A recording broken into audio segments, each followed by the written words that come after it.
আসসালামু আলাইকুম। সিয়ানাগ্রত সবাইকে স্বাগত। তো গতকাল ভিডিওতে দেখাইছিলাম এই বক্সের ভিতরে আমি মৌমাছির চাষ করছি। তো আজকে আপনাদেরকে সেটাই দেখাবো। তো চলুন আমরা খুলি।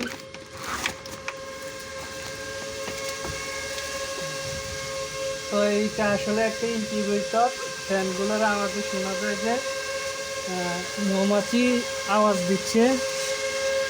তো এখানে আমার কোয়েলের ডিম রয়েছে 500 পিস, 530 পিস।